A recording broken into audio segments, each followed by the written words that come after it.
Assalamualaikum warahmatullahi wabarakatuh. Perkenalkan, nama saya Unjuviana, NIM 2019-017-012, perwakilan dari kelompok 6 akan mempresentasikan tentang analisa penggunaan bahasa dalam berbagai media seperti koran, majalah, iklan, poster, baliho, pamflet, dan lain-lain berdasarkan pembentukan kalimat dan keefektifan penggunaan bahasa. Baik, yang pertama kita akan menganalisa penggunaan bahasa dalam media koran yang berjudul Pemda Daerah Istimewa Yogyakarta minta CPNS kedepankan kejujuran, waspadalah ulah oknum tak bertanggung jawab. Di sini saya akan menganalisa dua paragraf. Nah, dari kutipan tadi kita mendapatkan kesimpulan bahwa struktur penulisan berita yang dimuat baik dan menggunakan tata bahasa yang sesuai dengan tata bahasa Indonesia. Buktinya, beritanya menggunakan tata penulisan yang sesuai dengan kaidah bahasa Indonesia. Penulisan judul berita dalam koran tadi sudah benar, yaitu setiap awal kata menggunakan huruf kapital. Ini salah satu bukti penulisan berita yang baik dan sesuai dengan struktur penulisan bahasa Indonesia yang baik dan benar, yaitu penggunaan penulisan kalimat langsung di dalam berita tersebut. Saya minta kepada peserta seleksi CPNS agar tidak percaya pada iming-iming dari oknum yang mengaku bisa membantu meloloskan, sebab ujian akan dilakukan dengan sistem komputer assisted test atau CAT. Jadi, kemungkinan terjadinya kebocoran sangat kecil. Saat ini, yang perlu dilakukan adalah belajar dengan sebaik-baiknya dan senantiasa mengedepankan kejujuran, kata Sekretaris Daerah atau Sekde Daerah Istimewa Yogyakarta, Dr. Andos K. Baskara Aji. Penulisan kalimat langsung ini benar menurut kami, dikarenakan penggunaan tanda kutip yang diberikan di awal dan di akhir kalimat tanpa pemberian spasi dan diakhiri dengan pemberian tanda koma di akhir kalimat. Secara aturan penulisannya, yang saya ketahui hal ini benar dan sesuai aturan penulisan yang berlaku. Di dalam cuplikan berita koran tersebut sudah menggunakan tanda baca yang baik dan benar, maka kita semua dapat memahami kandungan isi di dalamnya.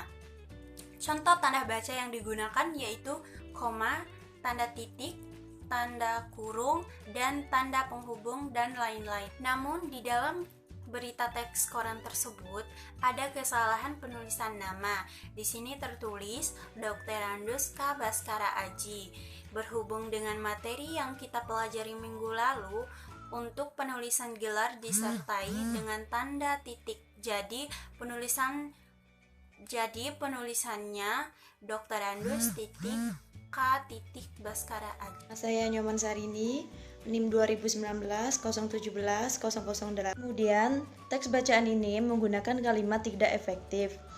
Bisa kita lihat di dalam kalimat guna mengantisipasi hal itu, Pemda Daerah Istimewa Yogyakarta meminta kepada para peserta seleksi CPNS untuk selalu mengedepankan kejujuran dan tidak mempercayai adanya tawaran atau iming-iming yang mengaku bisa membantu peserta lolos seleksi. Nah, dari kalimat tersebut membuktikan bahwa itu tidak kalimat efektif. Seharusnya bisa dituliskan guna mengantisipasi hal itu, Pemda Daerah Istimewa Yogyakarta meminta kepada peserta seleksi CPNS untuk jujur dan tidak mempercayai tawaran yang mengaku dapat membantu meloloskan seleksi tersebut.